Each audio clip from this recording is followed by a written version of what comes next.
All right.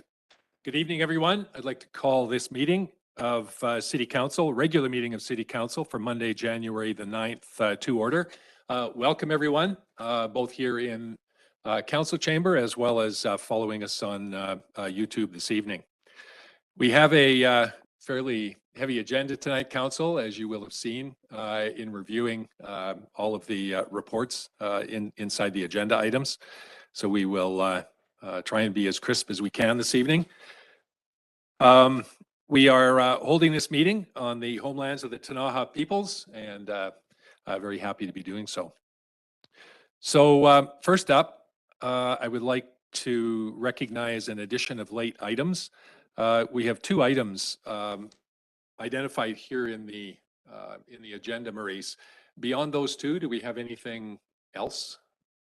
There is no further late items, but I do need a vote of council to add those items to the agenda. No, I've got that. And we'll do the two of them separately.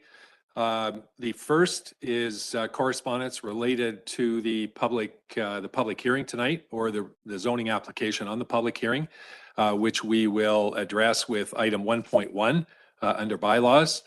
Could I have a mover to accept? Thank you, Councillor McBain, and Councillor Royer seconds. All those in favor? That motion is carried.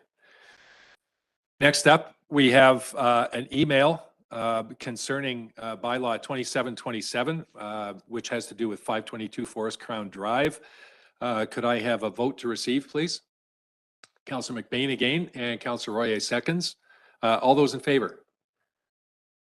All right, that motion is carried.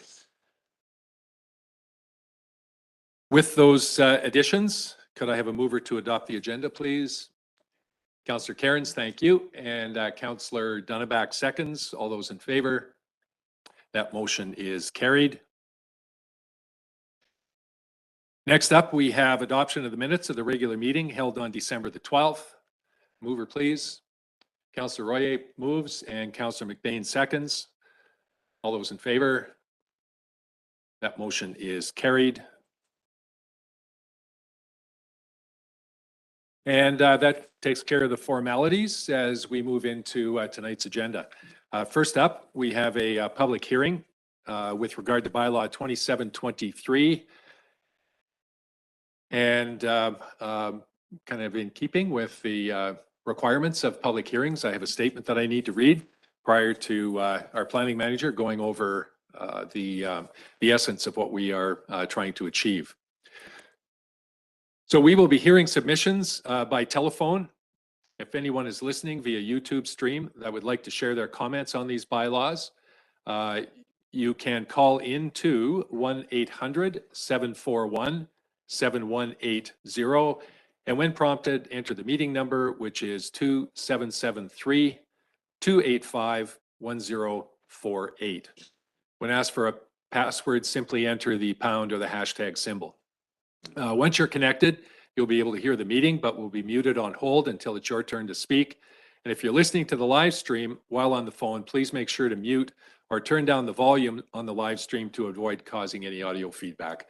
We have, I'm not sure what the seconds delay is, but we have a delay between what folks are seeing on YouTube and what we have live here in the chambers. You may let us know that you would like to speak by entering *9 on your phone, which is the equivalent of raising your hand, and you'll know when it's your turn to speak when you hear that your microphone has been unmuted. We ask everyone for some patience during the hearing, as we will be moving a little slowly to allow ample time to switch between speakers. There is a minor delay, as I mentioned, in the live stream and the telephone, so thanks for your understanding in advance. Any person who believes that their interest in property is affected by the proposed bylaw will be given an opportunity to be heard, and no one will be or should feel discouraged or prevented from making their own views known. Members of council may ask questions of you during your presentation for clarification. However, the main function of council members at this hearing is to listen to the comments presented and not to debate the merits of the proposed bylaw or any comments as presented.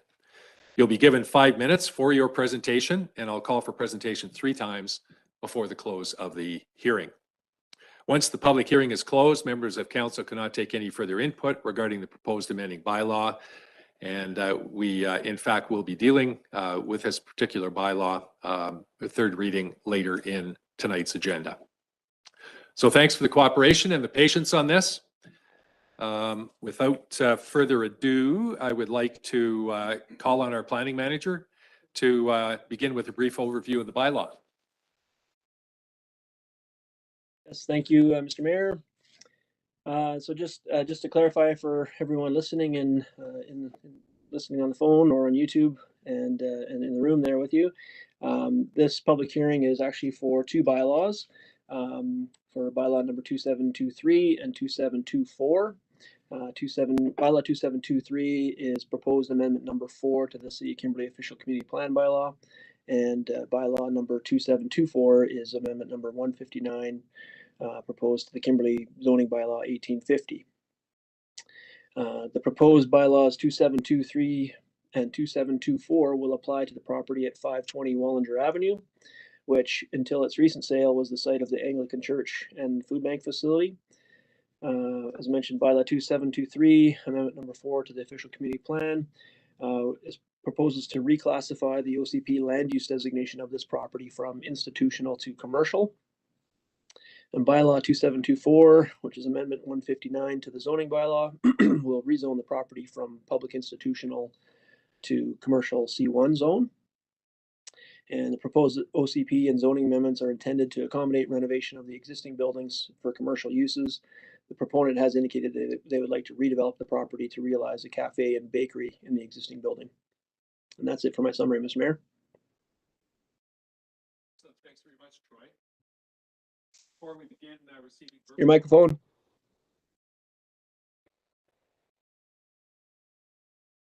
Sorry, Troy, go ahead.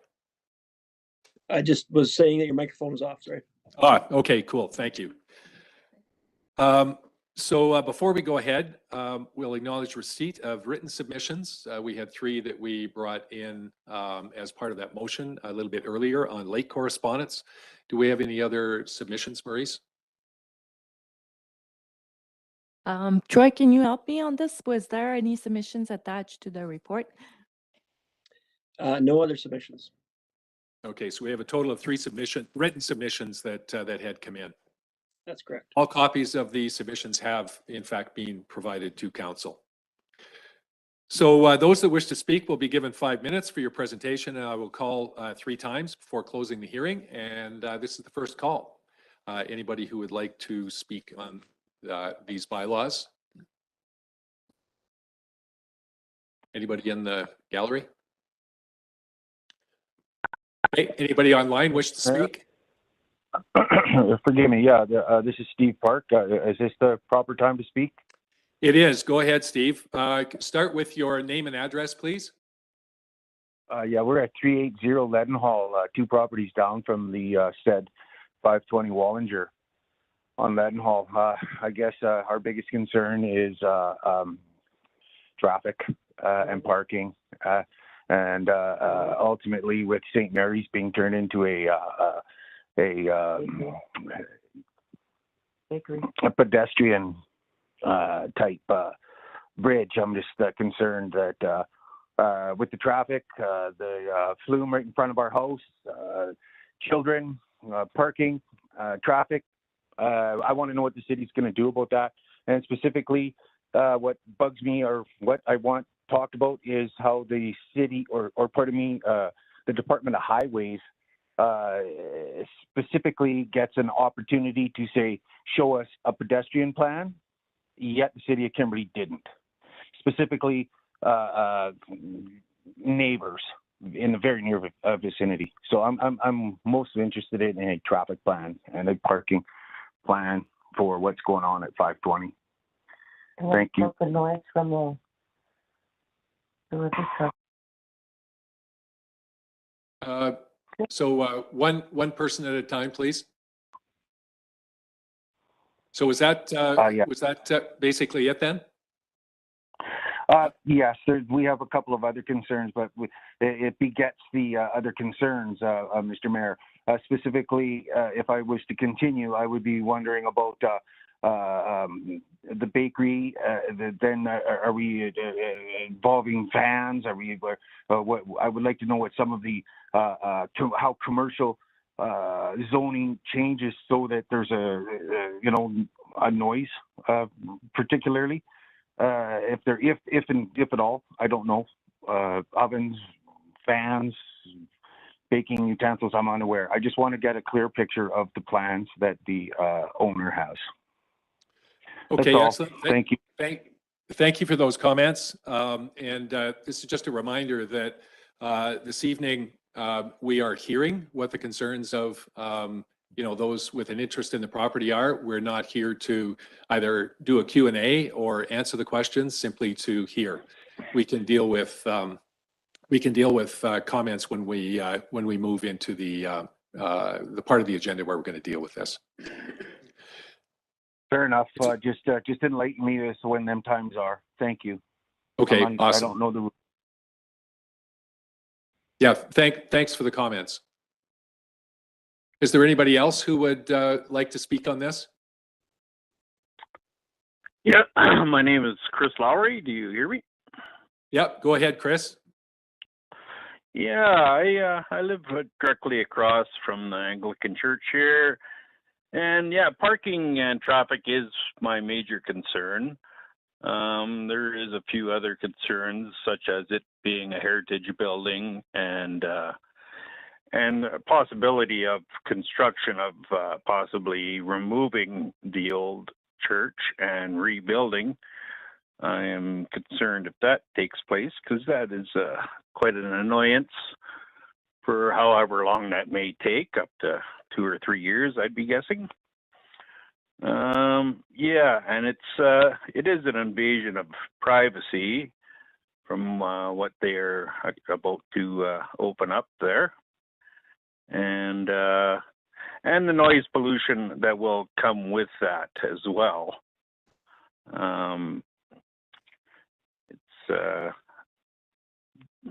It's a troublesome time with them doing that, and I am not for it at all. I'm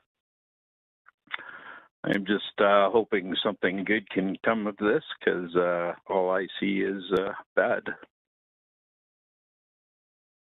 All right, thanks for your comments, Chris. Yeah, you're welcome, Mayor. All right, anybody else wish to speak on this? Speak on it. You can go to the mic. Go ahead, Alistair. State your name and address. It's actually on. Just need to press the. Hi, everyone. Alistair Lang, Jill Bentley, and myself own the property.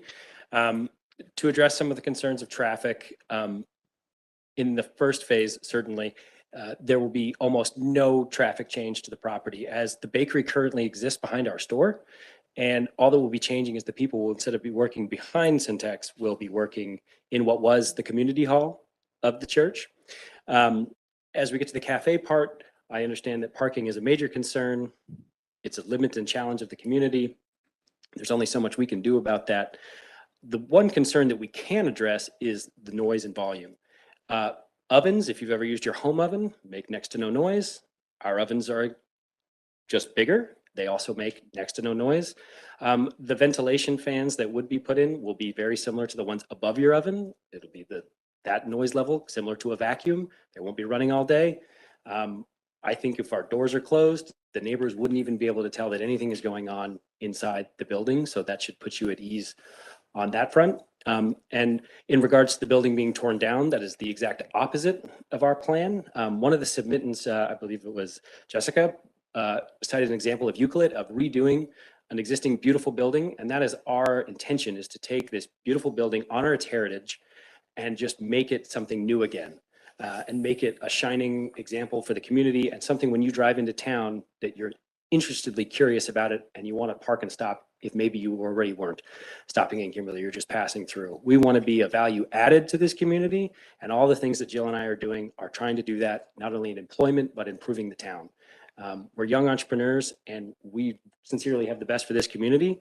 and are working hard, very hard every day to try to make this town better. And we hope this is something that can be, those concerns can be overcome, and our track record certainly at the store can prove the kind of business people we are. So thank you. Thank you for comments, Alistair. So I will call for a second time for submissions. Anybody else online? There's no more callers, Mr. Mayor. No, that's it. Is there anybody else in the gallery? Yep, I will call a third and final time for submissions or people to speak. All right, with no further submissions, the public hearing for the proposed bylaws 2723 and 2724. I'm sorry, please. I'm sorry for breaking in. I had struggled to unmuting. May I please do another submission? Okay, name and address first, please. Steve Park, 380 Leadenhall Street. My next one simply is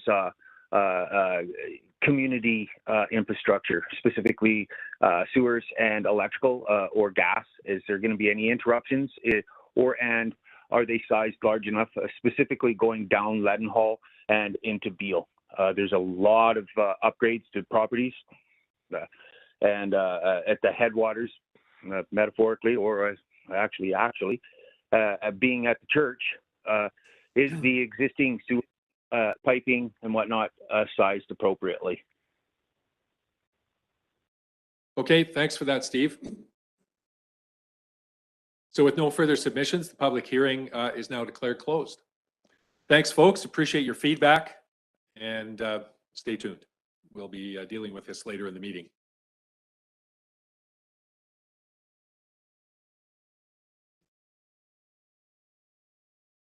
Okay, next up we have a delegation.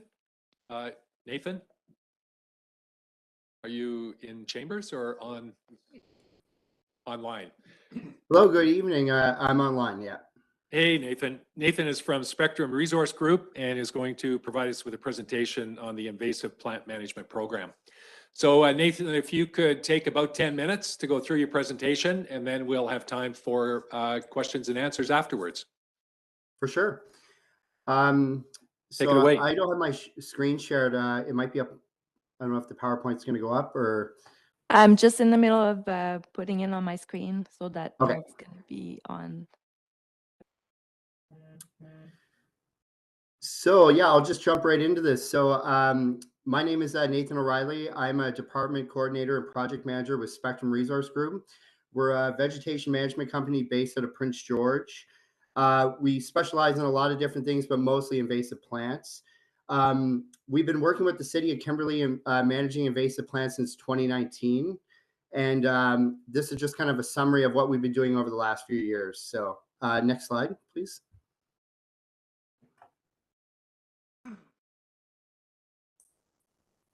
So yeah, just a quick overview, introduction, inventory, methods, results, challenges, recommendations, and conclusion. Next slide, please.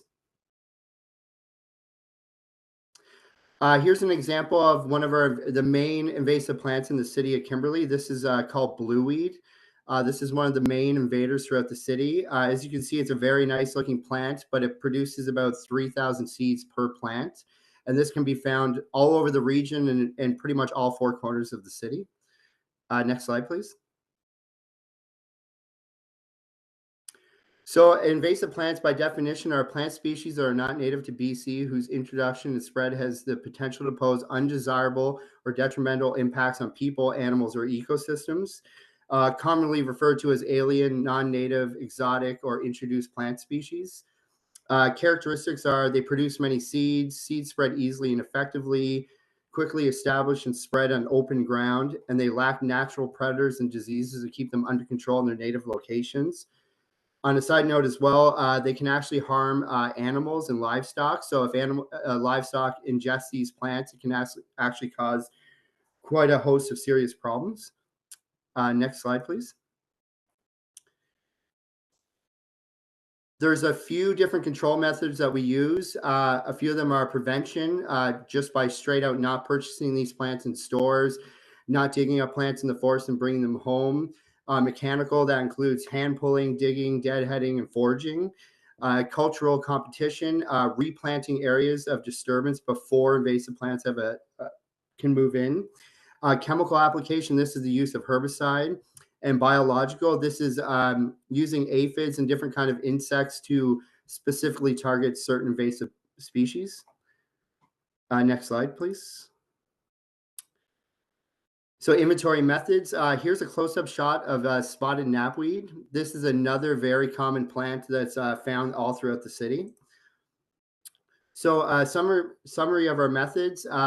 In total last year, we did 116 unique sites throughout the city. Each site is determined by 100 square meters from that site location or site center. 15 of these sites were new infestations the crew found. 101 of these sites were historical sites that were created and managed in previous years. Historical sites are, just sites that were identified by previous contractors, the public, other people. Control methods used were mainly mechanical and some chemical.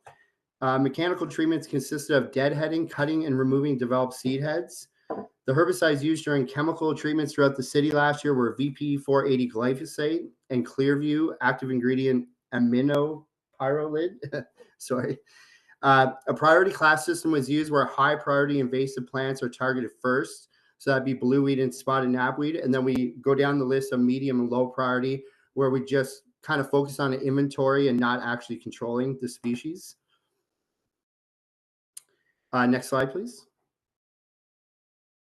So this is a list of all the most common high priority kind of plants found throughout the city last year. As you can see on the left, these are the common name of plants. There's multiple common names for these species, but these are the most common.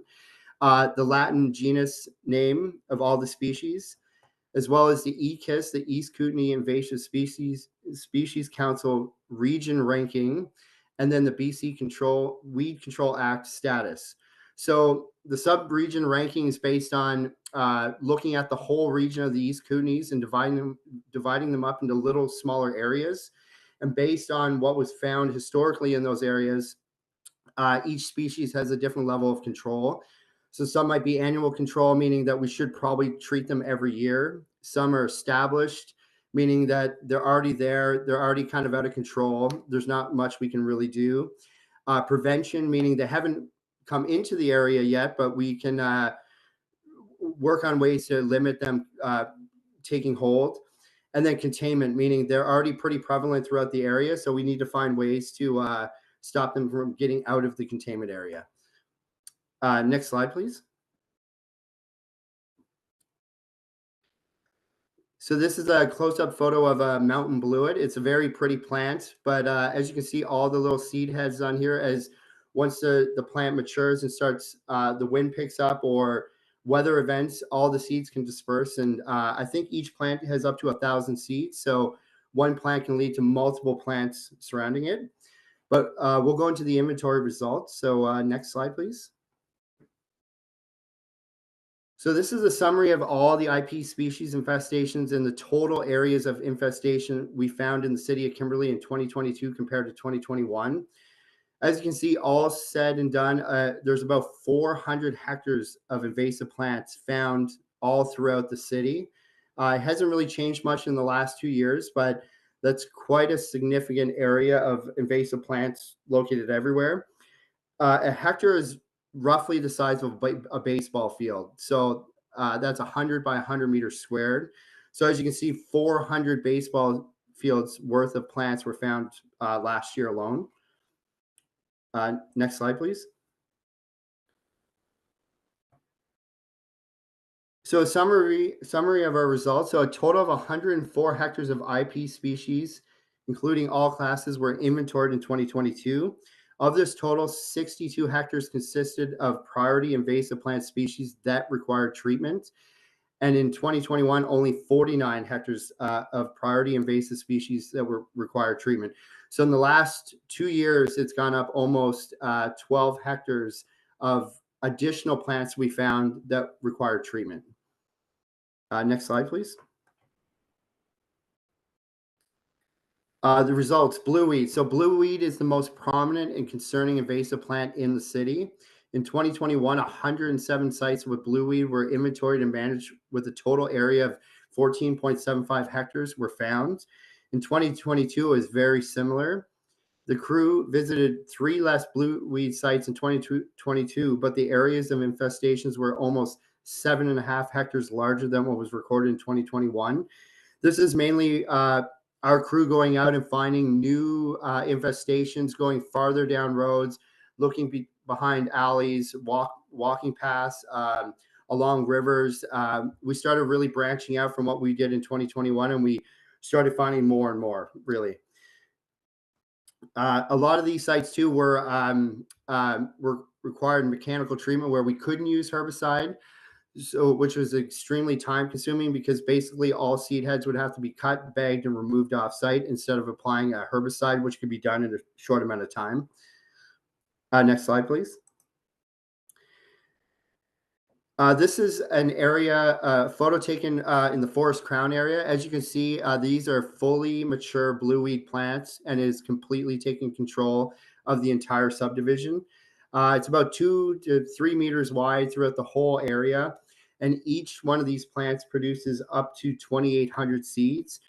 So as you can see, without any control, herbicide or mechanical treatments, every year this will just continuously get larger and larger and spread more into the forest, more into people's backyards and along the highways everywhere. Next slide, please.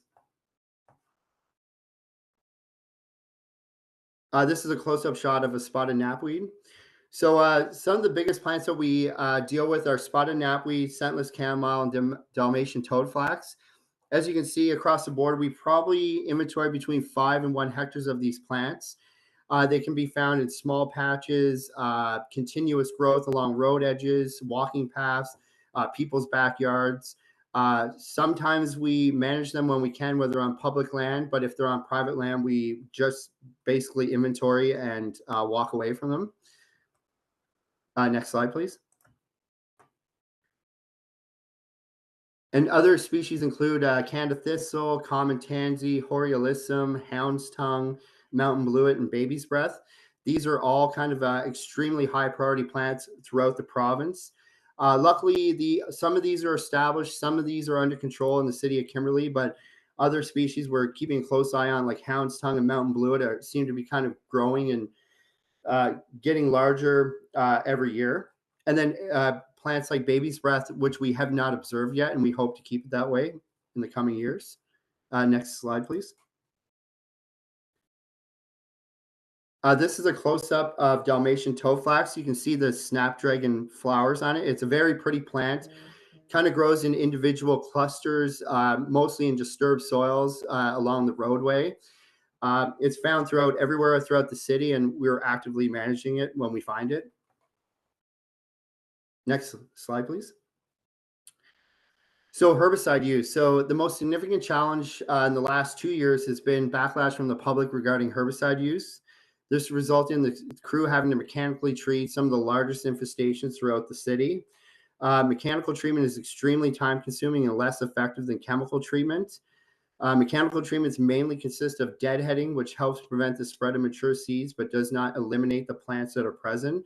This is basically us using clippers, going plant by plant, cutting each mature seed head stalk off, putting it in a bag, labeling it, and bringing it to the dump for disposal. Next slide, please. Another big concern was invasive plants found on private properties and PFZs. PFZs are pesticide-free zones. Basically, any area that's along a water body, it could be a stream, a lake, fresh drinking water, where no herbicide is allowed to be applied. One of the biggest issues we have is when we observe invasive plants on private property, which we do not treat, and if they're not managed year after year, those mature plants are dispersing seeds out onto public lands. This has kind of been an issue that we've noticed over the last few years, where hot spots throughout the city just kind of, once we try to eradicate these populations, it seemed to kind of keep popping back up from plants found on private property. And then PFZs are, as I mentioned, areas where we cannot apply herbicide. And these could be very large areas along walking paths or along creeks, rivers, lakes, everywhere that we just cannot apply herbicide. So a lot of times the crews have to spend quite a bit of time digging up all the plants in the area to remove the seed heads. Next slide, please. Recommendations. So this is a close-up of common tansy. You can see the little button seed heads on top of the plant. So budget recommendations. So there's quite a few hotspots throughout the city that the Parks Department kind of wanted me to focus on for next year. One of them being the Forest Crown area, as the previous picture indicated, is completely infested with blueweed, which would require several extra days of work to get this under control. The Marysville Reservoir, we have been doing work there every year, but because of the 30-meter pesticide-free zone, a lot of the time is spent with the crew mechanically treating those plants.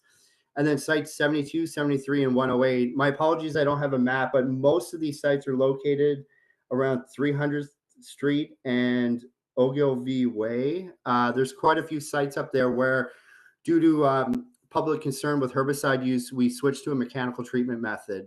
And those are areas that should really be focused on for 2023. Next slide, please. Here's another image from the Forest Crown area. Same area, just farther back, but you can see how the blueweed in full bloom is just kind of overtaken all the disturbed areas in the area. Next slide, please. Spectrum recommends for the future that kind of create a public involvement. So this could be in the form of social media, something on the city's website, radio ads, newspaper ads, posters throughout town. I've had a lot of success in Prince Rupert doing similar work where we kind of went into the city blind. We started inventorying and managing invasive plants there. And then after a few years, they started posting our contact information and information about plants in the city on their website, radio. And then within 2 or 3 years, we had so many calls, we couldn't keep up. And it was really good in public engagement, and it really got the public involved, and it really helped get a lot of these crazy infestations under control over a short period of time. As well, Spectrum, and I know other contractors, we generally have a system or a plan where if homeowners call in to have invasive plants treated on their private property, we can do this at a reduced cost because we're already in the city actively managing invasive plants, which seems to work very well. Another thing would be the development of a community weed pull program. This really gets the public out to see these sites, to help with the mechanical treatments. And we can work with different organizations such as WildSite to really kind of show people what we do, show people what the plants are, and really help clean up very hotspot areas throughout the city. Next slide, please. Overall, general recommendations is all sites visited in 2022 should be revisited in 2023 to monitor efficacy, and all priority invasive plants that were left untreated in 2022 be revisited in 2023. We would ideally like to see a budget increase of approximately 10 to 12 crew days, which would allow treatment within the major areas outlined in this PowerPoint. And the development and outreach programs, weed pull programs to educate and get the public involved in invasive plant control. Next slide, please. So in conclusion, this is a close-up of Horiolisum. Next slide, please. So overall, management activities in 2022 were deemed successful. Not all sites in our work plan were managed. The priority class system that was implemented this year allowed the crew to focus on invasive plants of most concern, blueweed and knapweed, which we talked about earlier. Areas of infestations of blueweed and spotted knapweed are still increasing, meaning they are currently not being effectively managed. Addressing some of the challenges discussed will lead to successful management of these invasive plants in the future. Next slide, please. And here's another photo, kind of same area farther back. You can see different species here, but oxeye daisy, the little white flowers, and blueweed farther up that's taking over the roadsides. And next slide. And that's it. I try to keep it short and sweet, not to go into too many of the details of what we do, but yeah, if any of you have any questions or look for more information, I have a detailed report that I sent to the Parks Department, and you can reach out to me anytime to discuss what we do. All right, awesome. Thanks, Nathan, for the detailed presentation. Council, do we have any questions on this? Councillor Roy, go ahead. Thank you, Nathan. That was a great presentation. You forgot to mention that the timing of the control of the invasive weeds is critical. You Yeah. agree? Very important. Can you let them know what months the windows are open? It varies throughout the province. Kimberley is kind of a unique area because your season starts earlier than the rest of the province, but a lot of these plants don't bloom till probably mid-July.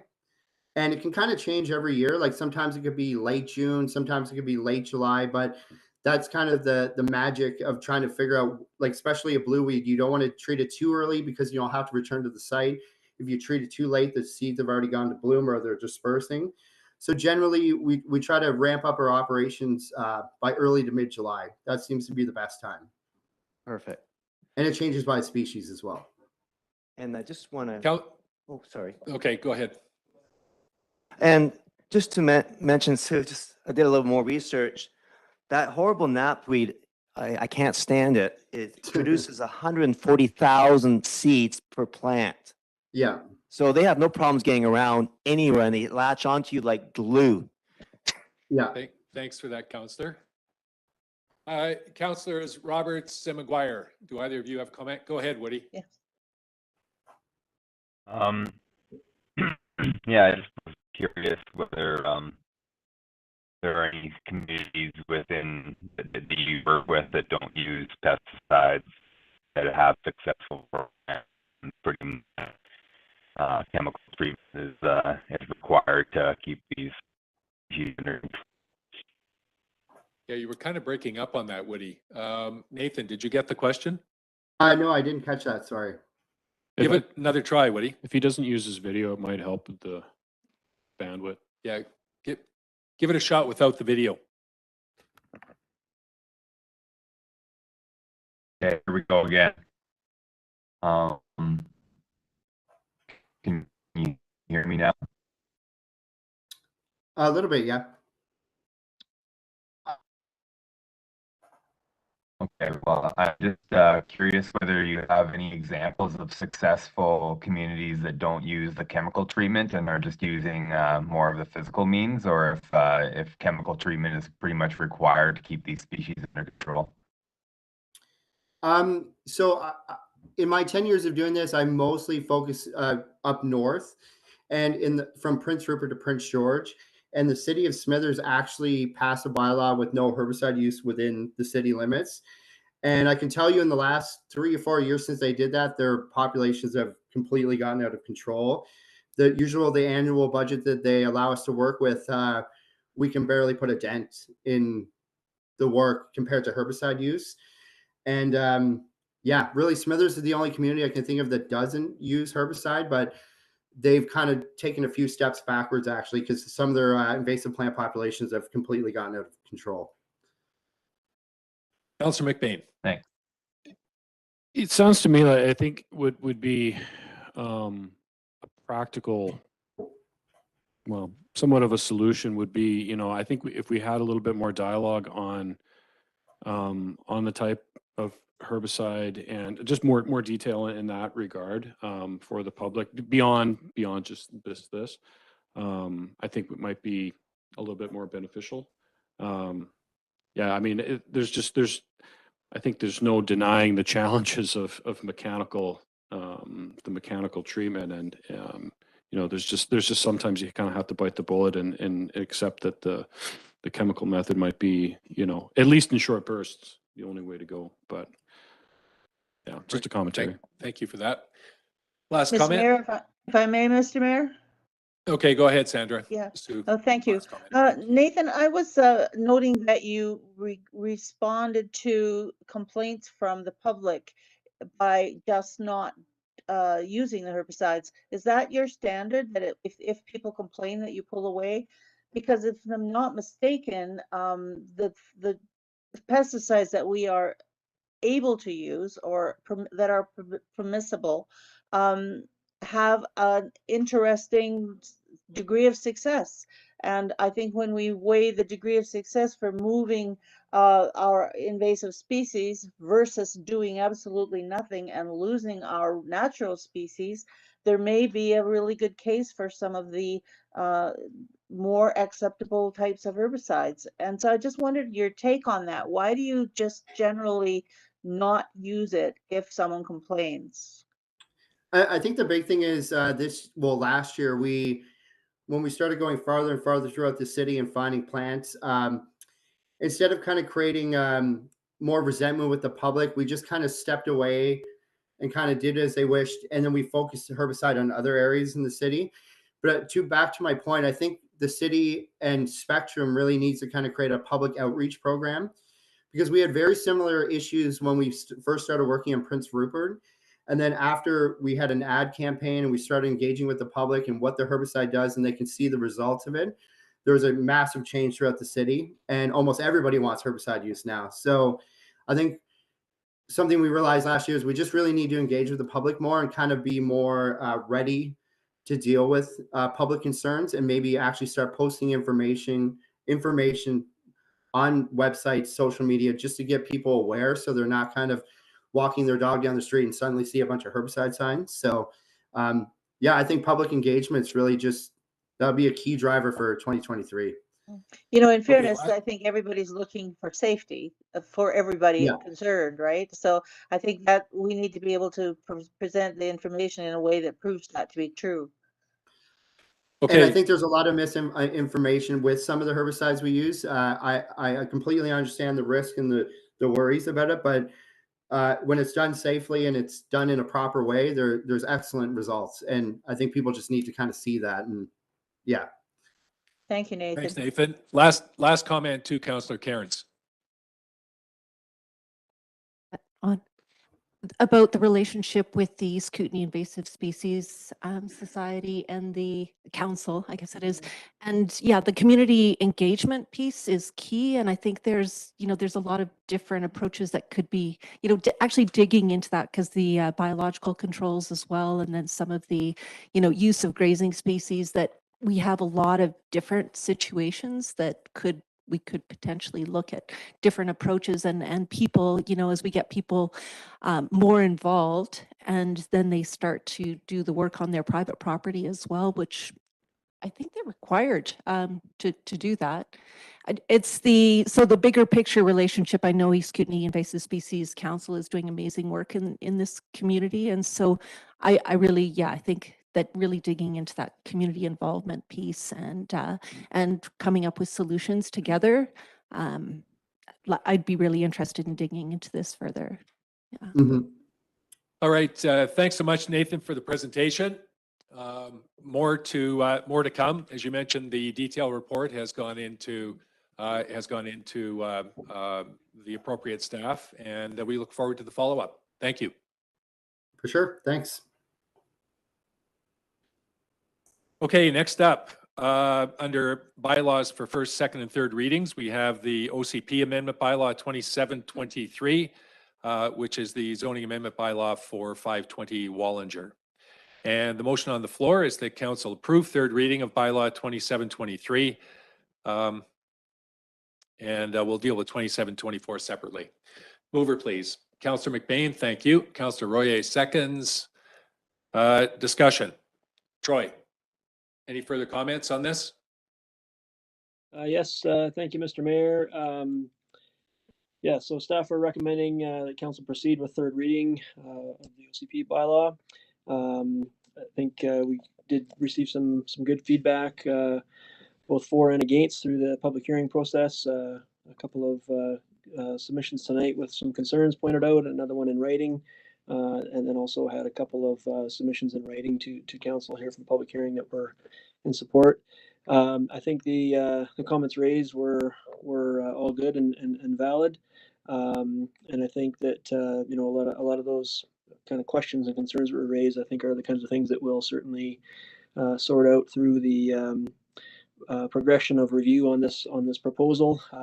If the OCP and zoning amendments are approved by council eventually, they'll transition into next stages of permit review, and when we will refine refine the details of that proposal and try to mitigate any objectionable impacts from that proposed change. I think on a big picture level, this proposal fits really well with from a land use and urban design perspective. It really matches well with a number of objectives and policies set out in the official community plan for development in the downtown commercial area. It'll redevelop a unique character building in town, which could create a really unique semi-public space for people to gather in the cafe and enjoy the products produced on site there, which is always neat to see good local made products. The we as again, the bigger picture, we certainly desire active, vibrant, sometimes noisy commercial areas that are busy and full of life and vibrancy, full of customers coming and going to the shops and restaurants. And so I think this site fits well at the edge of that existing downtown area. It is, because it's right within the downtown and at the edge of the downtown, and ties in well with the active transportation network plan. It really helped to reduce parking demand there with how walkable and easy to get to by walk or cycle the site is there. Like I said, some of the questions there, the applicant, if council approves third reading tonight of the bylaws, the applicant will continue to work on their development of a loading plan as requested by the Ministry of Transportation. I know they're looking towards creating a loading space there to access the bakery from the Leadenhall Street side, and I think that certainly doesn't work to have it accessed from the Wallinger Avenue side.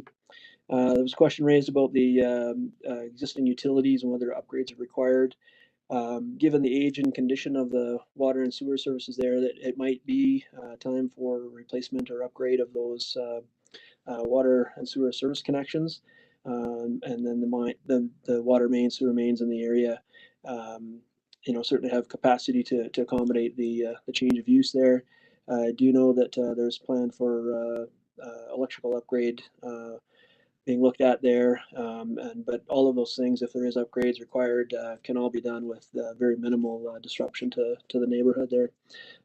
So I think that was all my comments. With that, like I said, staff recommends that council proceed with third reading on both bylaws, and once Ministry of Transportation is satisfied with their questions, then we'll return the council to a future, or return the bylaws to a future council meeting for consideration of adoption. All right, thanks for that summary, Troy. Yeah, as typically when we get into zoning reviews, a lot of the questions that come up are questions that are of a detailed nature that are more specifically handled at the permitting stage. And I just want to remind council that we're talking about the OCP amendment and the zoning here, not anything specific to the development itself. Okay, council, any questions or comments? Go ahead, Councillor Cairns. I'm wondering at what stage the comment would be addressed around traffic planning. Would that be at kind of the permitting stage, or? Go ahead, Troy. Yeah, happy to speak to that right now. So part of that, part of that is part of this review at zoning stage, as well as the finer scale permit review. I mean, there's not going to be any major change to traffic patterns here. There was a mix of uses within the existing facility with the church and the food bank. So there was already a mixture of deliveries and customers and users of the facility coming and going. I don't know that there's certainly might be busier in the long run, but I don't know that there's going to be any major noticeable change in pedestrian or vehicle traffic. Given the layout of that site and the existing buildings on there, there's really no chance, or very minimal chance anyway, for any on-site parking there. But that's part of why being in the downtown area, it works very well for an accessibility standpoint for people to park elsewhere in the community and walk to and from this location and others around it. Like I said, it fits in well with that traffic pattern, whether it's vehicular or other active transportation types. So we don't anticipate any major impact either way. Thank you, Troy. Further questions? Users of the facility coming and going. I don't know that there's, certainly might be busier in the long run, but I don't know that It's the delay, I think, Maurice. No, I don't know. Someone that just. Yeah. In any event, Troy had finished what it was he was attempting to say. Okay, so we'll call the question then on approval of third reading for 2723. All those in favor? Any opposed? That motion is carried.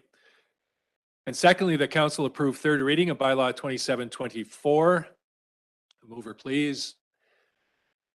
Councillor McBain, thank you very much. And Councillor Dunneback seconds. Further discussion? Call the question. All those in favor? Any opposed? That motion is carried. All right, we'll look forward to having that move forward. Thanks very much for all of the attentiveness and conversation around that this evening. Okay, next up we have zoning amendment bylaw 2727, which pertains to 522 Forest Crown Drive. And the motion on the floor is that, or the recommendation from staff is that council adopt bylaw 2727. And yeah, could I have a mover for that, please? Councillor McBain, thank you. Councillor Royer seconds. Discussion. Troy, did you want to kind of weigh in here with any further comments? Yes, thank you, Mr. Mayor. Given that council approved third reading at the last meeting on this bylaw, I just wanted to clarify that one of the things we were waiting for before a decision on adoption was just confirmation from Ministry of Transportation that they've no concerns and approve of the proposed amendment, and we did receive that on December the 13th. So the path is clear if council wishes to approve the recommendation from staff to adopt the bylaw at this time. All right, thank you, Troy. I wanted to, I was not at the last meeting and wanted to just make a couple of comments. There was a comment made with regard to precedent setting, and it's really important for everybody to understand that there is no such thing as a precedent. We have bylaws and we have policies that govern the decisions and the process that staff goes through. And if there is a proponent, a resident that wishes to do something that is different than what is in the zoning, or wishes to change zoning, whether it's a variance or a zoning change, they simply put in an application for that. And that application, once it goes through staff and a recommendation comes to council, is considered on its own merit. It's on a case-by-case basis. We do not set precedent when decisions are made for one decision. The next application is considered on its own merit. And I think it's really, really important for not just council, obviously we operate under that, but it's important for the public to, pardon me, understand. The other comment I would like to make with things such as traffic, Kimberley, the entire community is challenged when it comes to traffic of any kind, whether we're talking the neighborhoods or downtown, the Alpine area.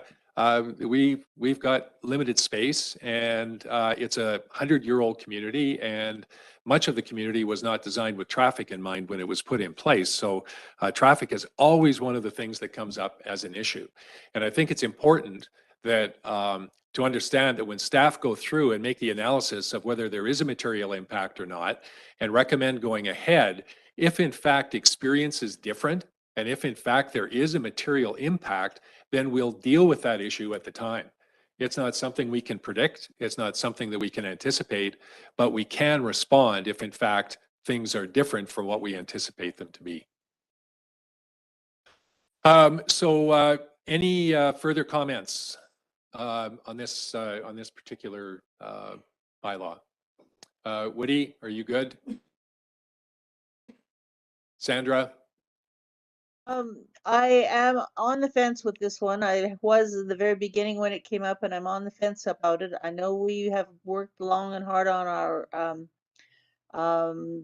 zoning bylaw over the last few months, but there's just something about this that I don't feel really comfortable about. I guess I kind of look at my own neighborhood at this moment in time and say, gosh, if all of a sudden the zoning changed while I was there and everybody started doing that around me, how would I feel?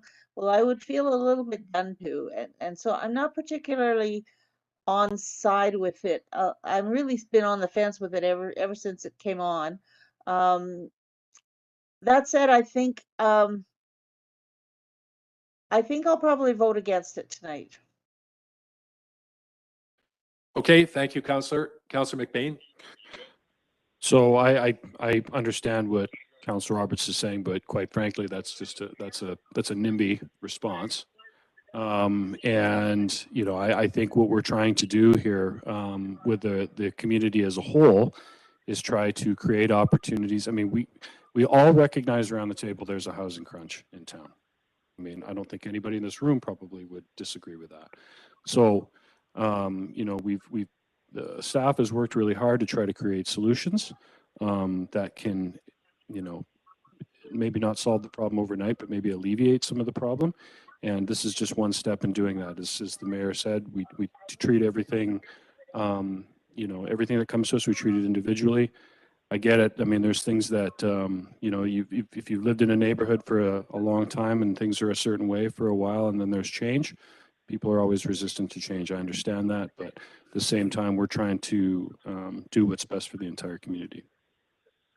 Thank you, Councillor. Mr. Mayor, if I'm Go ahead, Sandra. I've always been open to moral persuasion, and I think I've just been persuaded. Thank you, Jason, for thank you for your comments. I think one other comment I'd like to make is surrounding what our experience has been with carriage homes and general infill as the bylaws have been modified and changed over the last couple of years. We don't have rampant construction of carriage homes. I think it's important to remember that a carriage home, I mean, it's not cheap to build one of these. I mean, we're talking probably a couple of $100,000 to put a carriage home on your property. Not everybody is going to do that. And the fear that this is suddenly going to become rampant in the communities has not been proven out by the experience that we've had over the last couple of years. So once again, if issues arise as a council, we address those, and we will do that with this and any decision, pardon me, that we make at the table. Okay, last call for questions. I'll call the question then. All those in favor? Any opposed? That motion is carried. Thanks for all the great discussion on that, folks.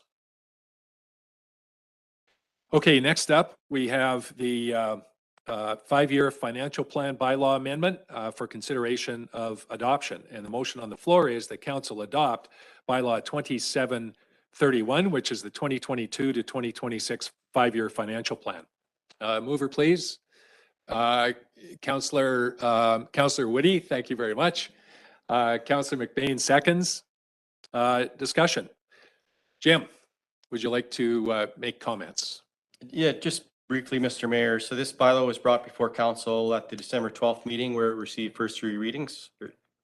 If adopted tonight, the main thing that this bylaw will do is to amend year 2 of the current 5-year financial plan. So the 2023 plan to include the capital projects that were approved by council in December, which will allow the managers to get tenders and RFPs out on those projects. So that's the primary reason for this bylaw coming forward to council. All right, excellent. Council, any questions or comments? Hearing none, call the question. All those in favor? That motion is carried. Thanks very much, Jim. Thank you, council. Okay, what I would like to do with council's permission is to move Item number 5 under new business, which is the request for a service dog monument in the Kimberley Veterans Memorial Park, to item number 1, and then move forward. We've got lots of folks in the gallery here tonight that are here for this particular item, so we can deal with that, and then they can choose to stay or go. Riveting as the conversation is, it will be your choice. Council, are you okay with that?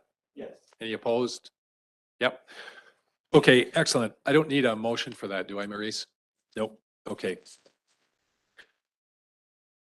All right, so the motion on the floor is that council approve Military Aim's request to place a service dog monument in the Kimberley Veterans Memorial Park. Can I have a mover for that, please? Councillor McBain, thank you. And Councillor Royer seconds. Discussion. Wants to start out. Councillor McBain, go ahead. Open it up because everybody's going to be mad at me in a second. Yeah, I put my opinion out prior to when we had the meeting last time, and I appreciate all the work that everybody did putting into the presentation and all the work that's done. And I'd expect the reason I did that is that if there was going to be backlash, or if there was going to be an opportunity for me to eat crow, I would be prepared to do that. And I didn't receive that. So I'm still in support in general of Thank you. And Councillor Royer seconds. Discussion. Sorry about that. So in principle, I'm in support of the cause. I'm even in support of a monument for this cause. And I'd even argue that we could probably find a more conspicuous place for it and even broaden the message. And I would be all for it if we were to do that. I just find that and I've had feedback that was much more strong than my even opposition to the location based on the cenotaph being a memoriam. I had some very vehement feedback. I understand there's people here that are very passionate, and I respect that. And but I also understand that there's people that that monument feels very, very personal to them, and they like it the way it is and for what it currently stands for. So my position doesn't change. Again, I respect all the people here and all the work that's been put into it, but I'm going to be opposed to this. But if this comes again in a spot that I feel is more conspicuous and actually gets more advocacy, I'm all for it. Thank you, Councillor McBain. Councillor Royer. I was working today and just looked at the park today, and it's covered with snow everywhere. So, you know, when I look at the diagram with the location of the monument of the dog, is the furthest away from the granite. It will be buried in snow 6 months out of the year. I mean, it's not going to be an issue. That's one. Number two, for the future, when you have a dog in the park, a monument dog, all I can remember is happy thoughts with the dog. When children come to the park and adults, well, everybody's got a dog in Kimberley. We've got 1.5 dogs for every household. So when the dogs move on and they see a monument to the dog, they're going to say, wow, I sure had a great time with that dog. Never forget it. That's all I'm going to say right now. Thanks for your comments, Councillor Royer. Further comments? Go ahead, Councillor Roberts. Thank you, Mr. Mayor. I think when this came before us, originally, the concept felt more funereal, if you will, and more as though it were a columbarium in the park, which felt as though it was a cemetery. And so I feel very enlightened with this recent projection that they put forward last well, I guess it was just a little while ago, because it's not that. Purely, it is a dog that is being recognized as a service animal, and there's nothing funereal about it. And it has now, in this state, I feel comfortable with that it has a place in this memorial park. So I'll be supporting this. Thank you, Councillor. Further? Go ahead, Councillor Cairns. Thank you. So thank you to Military Ames for your work to honor and respect and support veterans in our community. And I think that, you know, the petition does show the community support. And I have also reached out and asked a lot of people just for their opinion, just kind of off the cuff, and really haven't, I have not run into anyone who would have any hesitation. And then, you know, in addition, as has been mentioned and as laid out in the report, the columbarium being removed and it being a memorial to an individual dog, that aspect has been removed. So, you know, I'm in full support of moving it forward. I'll put on there that, you know, I think having also just green space within that park is important too. I wouldn't want to see it all disappear with, you know, additional.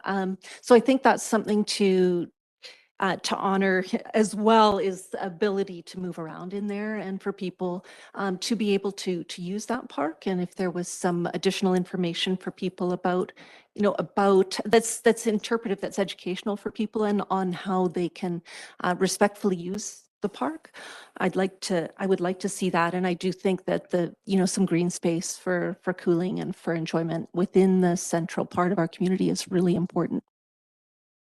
So thank you. Great. Thank you, Councillor Cairns. Further? Go ahead, Councillor Dunnebeck. I apologize for missing the last presentation there, but I understand PTSD, and I appreciate Military Ames for everything that they're doing for veterans. Actually lived beside one for a while. I can see him here. I understand the passion for dogs and the connection there. It's very, very strong in our community, I think.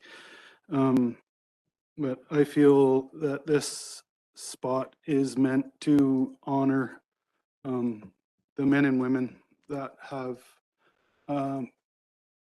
put up their lives for what we have here today. I would support a plaque describing PTSD and the effects of how dogs can help said people with PTSD and other traumatic stuff. But as for a statue, I think it takes away from the people. I'd rather see a statue of maybe a man and a woman there in respect for what they did for us. So I'd be voting no on this. Thank you, Councillor Dunnebeck. I guess I have a couple of comments as well. For me, you know, I really look at what the purpose of the cenotaph has been, and it's really about the sacrifices for those who've served and keeping the memory of those achievements and those sacrifices alive. I would feel a whole lot better if the petition had been the 500 or 600 veterans that we have in our communities here between Cranbrook and Kimberley and Virens, as opposed to the general public. I think the opinion of the vets is what counts. And you know, the feedback that I have been getting is that not all veterans are in favor of this. And in fact, I think there is a more than offsetting constituency that would like to see it stay the way it is. I too am open to working to find an alternative. It goes without saying that kind of what in fact it is, Military Ames is trying to do for veterans as they attempt to recover from traumatic experiences is a very, very important part of of what has to happen and what should be happening. But the proposal for this particular park is really not about that. So I'll be voting against this. All right, further comments? Last call. Okay, hearing no further comments, we'll call the question then. And the motion is to accept. All those in favor? Councillor McGuire, Councillor Cairns, Councillor Royer, and Councillor Roberts are in favor. All those opposed?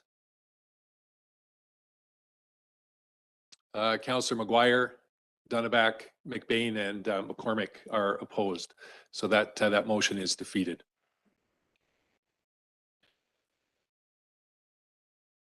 Thanks for all the consideration. You know, if people want to put their energy into something, let them enrich the community. Kyle. Big ideas and shit you want to. Guys, it's totally. If you were a veteran, you would have a different idea about what's going on. Guys, come on.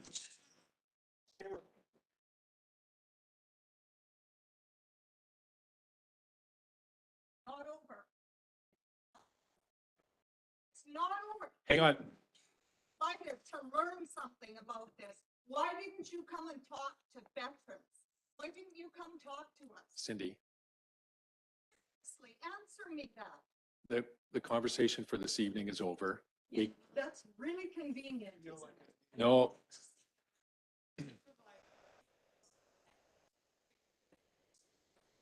Sheila, Thank you. thank you.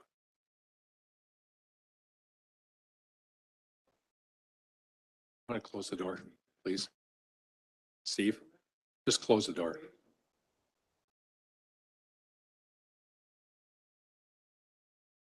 There's a latch around the bottom. That's probably. Okay. So let's move on to the next item of business under new business, which is the fire department facility and training center plans. And the motion on the floor is that council receive the City of Kimberley Fire Facility Master Plan as attached to the report from the fire chief dated January 9th. Mover, please. Councillor Royer, thank you. Councillor Roberts seconds. Discussion. Scott. Yeah, thank you, Mr. Mayor. We are in receipt here of a fire facility master plan and training facility move and upgrade plan. I think the reason that this is here before us tonight is to include for future strategic planning discussions.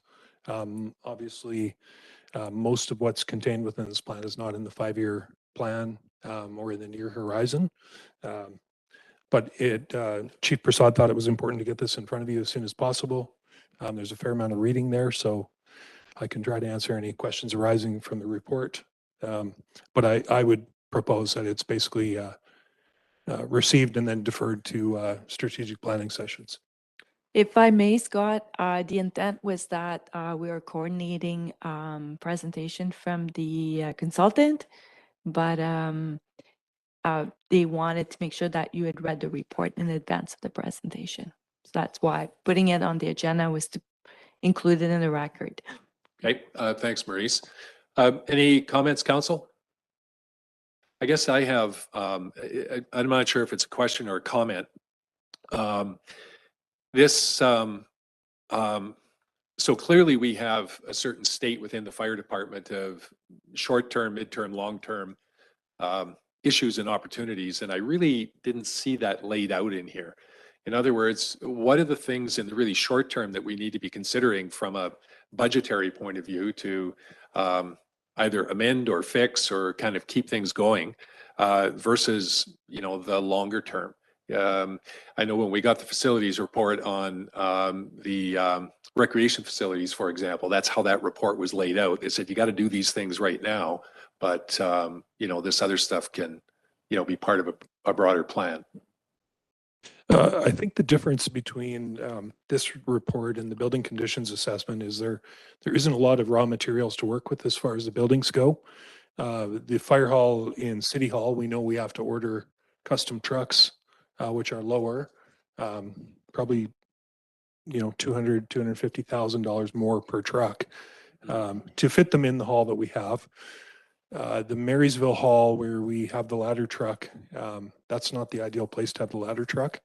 The ladder truck should be closer to the multi-story buildings downtown or up at the resort. And the fire training center itself is on private property and has some issues too. So it's important to weigh these facility issues along with the rest of the recreational facility issues we have. But I don't think there's as much redeeming structures now that we can work with. And therefore, a report and a financial request of this magnitude, it's important to get in front of council and do some long-range planning. There's really no simple fix for these issues. Yeah, okay, thanks for that, Scott. Last call for questions on this. Woody, Sandra, you okay? Yes, I'm fine, thank you. Okay. It's quite a report. Okay, so we'll call the question on receipt then. All those in favor? Any opposed? That motion is carried. And we have a secondary motion, and that is that council receive the City of Kimberley Fire Practical Training Facility Move and Upgrade report as attached. Could I have a mover for that, please? Councillor McBain, thank you. And Councillor Karen seconds. Any discussion on this one? All those in favor? That motion is carried. So what what's the path forward on this then, Scott? Just a summary. As I mentioned, we'll bring this back for a strategic planning session, and we'll do our best to work it into a long-range capital plan. But I think it would be on the long end of the long-range plan. Right. Okay. Excellent. Thank you. Okay. Next up, we have the 2022 fourth quarter building report. Move for seat, please. Councillor McBain, thank you. Councillor Karen seconds. Discussion. Any specific comments on this one, Troy? Yes, thank you, Mr. Mayor. Just a few real quick comments that I'm sure you've all interpreted from the report there anyway. But yeah, very busy year for planning applications. So that the first chart there is just a way to track planning application activities. This is all non-building permit applications. So the zoning applications, development permit applications, variance applications, all those kinds of things.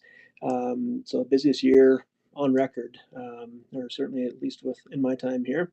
Building permit construction values. This is total value of construction, which doesn't match perfectly to the non-market change each year by BC assessment, but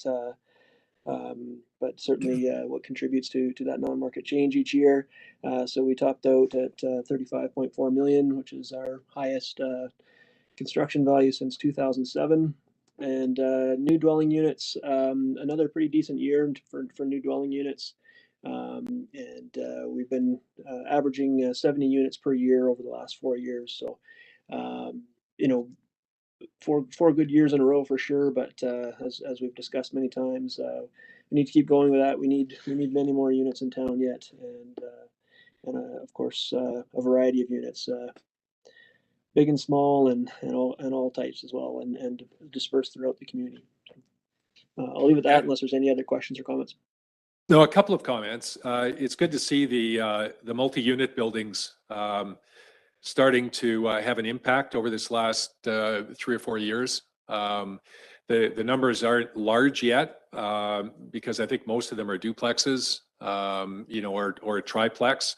But it's going to be. We've got 3 or 4 apartment style, units with 60 to 60 plus or 40 to 75 units. And it's going to be really nice to move the needle on that one when we finally, you know, see those hit the report here.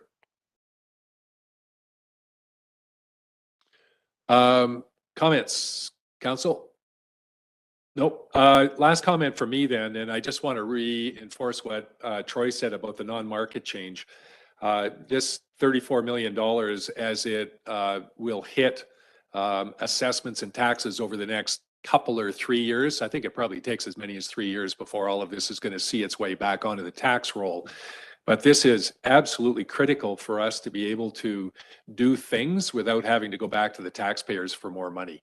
Non-market change is not well understood as a term, and I personally don't like the term all that much, but it basically means construction value that converts into assessment and taxes. And it's one of the reasons why modest growth in a community is so important. And these last 3 or 4 years, I know we did just under 34 million back in 2019, just before COVID hit. And you know, we're on a bit of a roll here on the construction side of things. And kudos to our building inspectors in particular for the job that they've been doing over these last couple or 3 years. Okay, unless there's further comment, we'll call the question. All those in favor of receipt? Any opposed? Oh, I take it that's an in favor, Woody. Yeah, thank you. Okay, that motion is carried. Next up, we have the fourth quarter report for animal control and bylaw enforcement. Move to receive, I should say. Councillor Cairns, thank you. Councillor Royer seconds. Discussion. Do we have somebody who can speak to this or answer questions? Maurice? I can speak to this. Yeah. So I guess you can see from the report, the main focus for the last quarter was the streets and traffic bylaw. Every year in September, we do a big push. We canvass the city to basically get the recreational trailer off the streets before snow flies, which basically allows us to identify issues related to abandoned vehicles, utility trailers parked on the streets, things like that. So that's definitely been the main focus of that last quarter. You will notice that there's been an increase in ticketing. We've been really patient with people, giving lots of warnings, but we're definitely moving towards giving more tickets.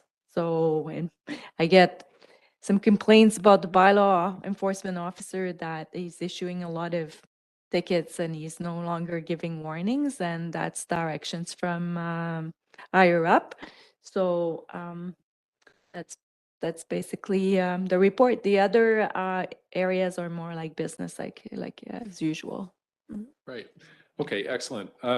So under the category, pardon me, of other, there was a fairly dramatic increase there as well. What is other?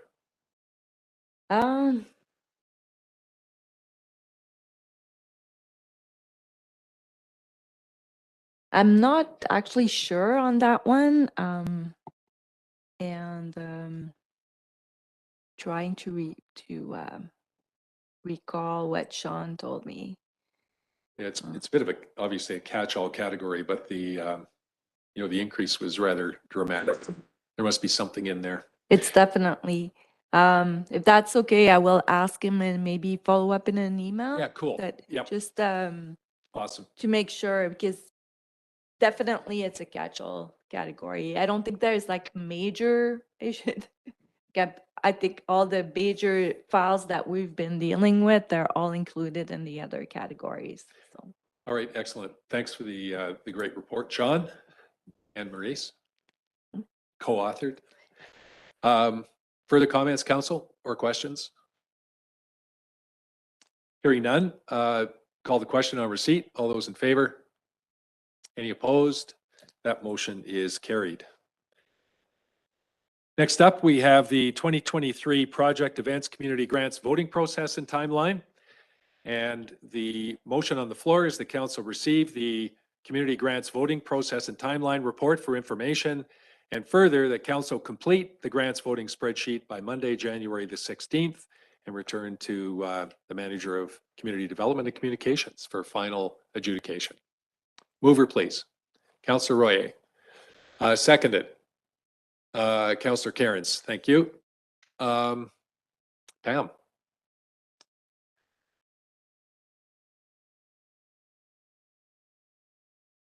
Sorry about that. Thank you, Mr. Mayor.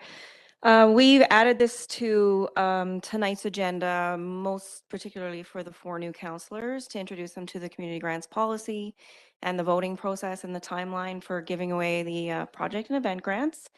By all means, if you have any questions arising from that report or the policy, I'm here to answer them. Questions? Go ahead, Councillor Royer. So, this is a brand new thing to me. So, you have passed time, the last 4 years, because there's some that are not going to be very happy that are not getting the grants. I see you're only allowing 130,000. We have Right. 130,640 to give away and about 190. Yeah, so there's going to be requests. almost 40,000 not available for somebody, some organizing group. So I need to look at the past maybe 4 or 5 years of who you've been giving to traditionally, and I need some more input. I can happily send that. Yeah, Go ahead, Mr. maybe what those that received grants last year, Pam. For sure, absolutely. I can send last year's Column on that would be good. voting So- spreadsheet. I can remove any names. So whatever granting we're talking about, whether it's these community grants, whether it's the community initiatives program from CBT or anything else, they are oversubscribed by double what the request is versus the money that's available. And in fact, CIP has been as high as, we have about $100,000 to $110,000 to give away. It's been as high as $250,000 some year in terms of requests. So get used to it. And it's not an all or none, I think, as is laid out in you know, Pam's message. Exactly. You can give a portion, you can give all, or you can give none. But the majority of the time, councillors will take the number and divide it up amongst the requests. Yeah. And, you know, to be fair, you know, a request is a request. Nobody is going to turn down partial money. And it behooves the organization to have other plans for other fundraising to be able to make up the difference. And most, in fact, do. Yeah. Councillor McBain. No. You had a comment? No. Any further comments? All right. We'll call the question then. All those in favor? Any opposed? Motion is carried. Okay, check run. We've got a couple of check runs in the order of $872,247 and $301,276 to be approved as paid. Mover, please. Councillor Cairns, thank you. Councillor Roberts seconds. Any discussion? Are there any items that look like they are unusual that council wants to bring up? Mr. Mayor, if I may. Yeah, go ahead, Sandra. I 3 months in a row, I keep thinking we're at the end of paying out our high summer expenses. Once again, we have a fair amount of money going towards Stoic Industries that was working on a lot of our projects, as well as the BAD group that was working on 4th Avenue. So we're still having a lot of the large sums, the large checks are based on that amount of big work that was done throughout the summer into the fall. All right, thanks for that, Sandra. Further comments? Call the question. All those in favor? Any opposed? That motion is carried. Last up this evening, we have a number of pieces of correspondence that we will receive. 5 items, as a matter of fact. Could I have a mover, please? Councillor McBain, thank you. Councillor McGuire seconds. Did I see your hand, Woody? I did. Any particular comments on any of these items, Council? Go ahead, Councillor McBain. Is Nicole still here? I didn't know if she had any comments about the Marysville Arena, or, I mean, Scott, if you could provide anything on that. Yeah, I think the email is titled opening lack of communication, but you know, I communicated with the newspaper when the day before the remediation company was going into what we'd hoped was give us a green light. Found out the next day we hadn't passed. Since then, we have passed, and our staff are in there making ice, I believe. There was a bit of an ammonia leak, which can happen when you haven't been, our staff haven't been allowed in the building for months, but we can't be much more transparent than giving a daily update.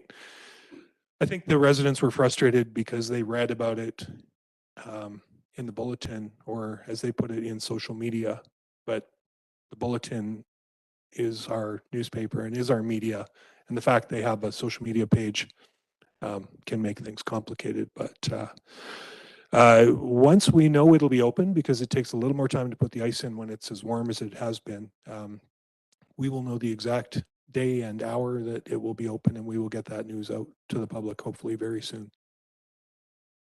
Thanks for that, Scott. Just further, that wasn't an accusation or anything. It was more just let's get it on the table and address it. So thanks, Scott. You know, it's been incredibly frustrating for staff as well, and the user groups, and yeah, we're doing the best we can, but we weren't allowed in the building until Saturday morning. Yeah. Yeah, Mr. Mayor? asbestos abatement these days is just difficult. Everybody is super cautious, and when you have an old building like ours and you start peeling back some of the layers, what you find is not necessarily good stuff. So kudos to staff for, you know, staying on top of these things as it's meandered forward. Yeah, thank you, Scott. Go Mr. ahead, Mayor? Sandra. Go ahead. Scott, I wonder if you could, for the group of the whole, if you wouldn't mind sharing what our plans are for this electronic transfer from the community building fund of $192,000. Do we have a plan? Yes. Jim, do you want to make a comment on that? This is the old GST money, correct? This is the former federal gas tax transfer. Or gas tax, I should say. Yeah. Beg your pardon. Yeah. Yeah, so those funds go into a reserve and are used for capital expenditures. And just given the changes that we made to the 5-year capital plan, everything that is anticipated to be received through those funds is budgeted to be spent over the next 5 years. So I can't name specific projects right now, but it is going back into capital investment. Thank you. Thanks, Jim. You're welcome. Okay, hearing no further comments, call the question on receipt. All those in favor? That motion is carried. Okay, question period. Members of the public who've been listening in on YouTube may call in to ask questions of council as it pertains to anything on the agenda tonight. We're not going to revisit the conversations that have happened, but any questions with regard to some of these items, please feel free to ask. The number to call once again is 1-800-741-7180, and the meeting number is 2773-285-1048. And while we are waiting to see if we have anybody calling in, we'll do a quick roundtable on councillor matters, starting with Councillor McBain. Yeah, I didn't have any meetings over the break, Mr. Mayor, so some inactivity. Awesome. Yeah, it's been, I think we've had one meeting in the last month. Kevin, anything you'd like to report on? Yeah, awesome. Steve. I have none to report. I'm still waiting for my grandson to be born any day. Is he running in the next election? Yeah. Sandra. Oh, well, as you can tell, I'm not at home. I had a family emergency, so I'm here for a little while. I appreciate all the information you've been sending me to be able to keep current Also, I would have been at a meeting at Center 64, which I understand is underneath a little bit of a closure at the moment, and we look forward to hearing how that settles out. Thank you, Sandra. Sue?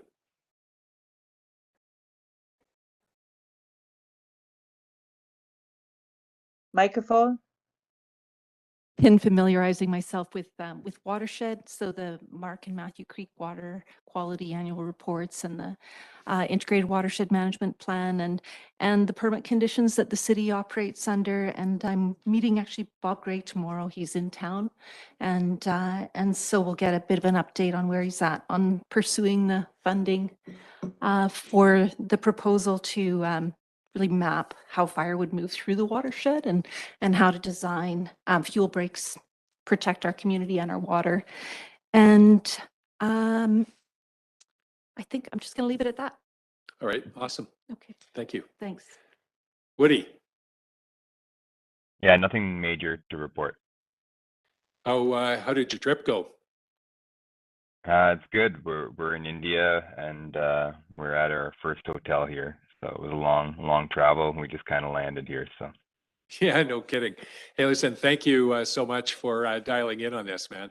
I think you said that was in Vancouver to Delhi was like 18 hours or something? I believe it was 16. 16 hours. Yeah, well, our condolences, man. And thanks for dialing in tonight. I'm not going to bore anybody with my COVID adventures, which is what took up the majority of the last few weeks. So, Maurice, do we have anybody on the line? We do have one caller on the line, but it's also someone that made some comments during the public hearing. So I'd like to remind that person that the public hearing is now closed. So the person with the phone number ending in 10, if you have further comments not related to the public hearing, I have unmuted your mic. Yeah, it's just it's a bother of when they do open the new business there, it will be much more busy. The parking is a severe issue right now. This is before they are open. People are already for years now parking in my spot. So, yeah, so kind of the public hearing is over.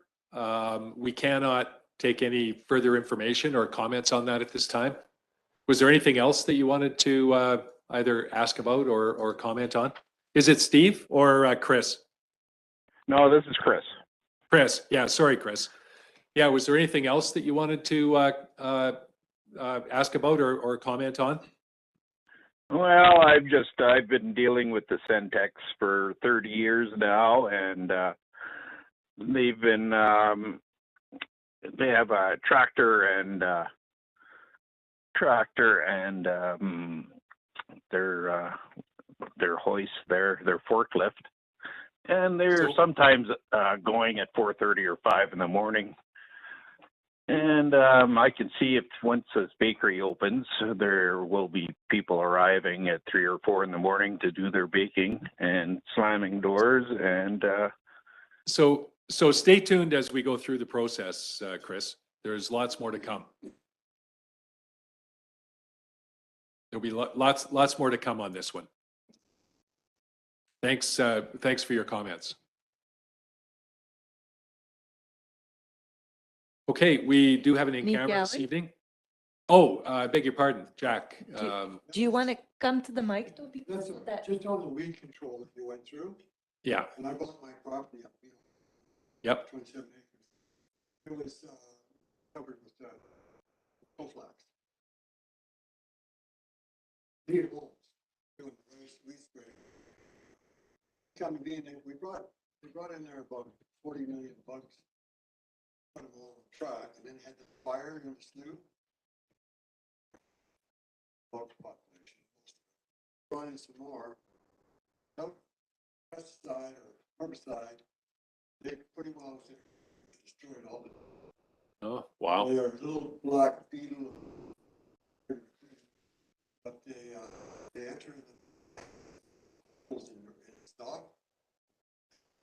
So don't kills root as well as the seed. Any unintended consequences there? No.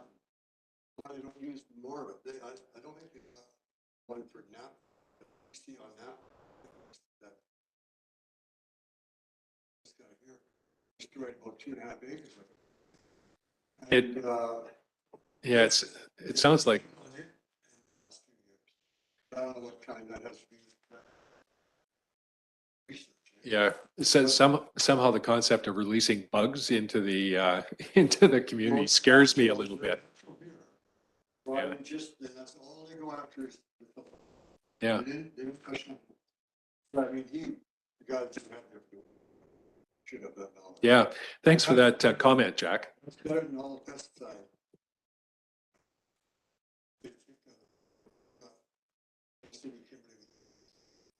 Please tell Jack that because he didn't choose to use the microphone that we are not hearing him. Yeah, he just We heard told you- them already. He just heard you, Sandra. So, so I think that on the weeds, we do have to move on, but on the weeds, I don't think there is a silver bullet. I think that there are a host of different applications that we have to trust the experts to kind of pick and choose which ones for, which of these weeds is appropriate. But it comes pretty easy to jump on pesticide. Yeah. I mean, you've got all of Mark Creek, you like to walk into this town. Yeah. Thanks for that comment. To summarize for Councillor Roberts and Councillor McGuire, Jack was sharing his success with using beetles and bugs as weed control Thank you. for toad Yeah. flax. Okay, we do have it in camera. I need a motion to go in camera. Councillor McBain, thank you. Councillor Royer seconds. All those in favor? That motion is carried. We'll take 2 minutes and clear the chambers.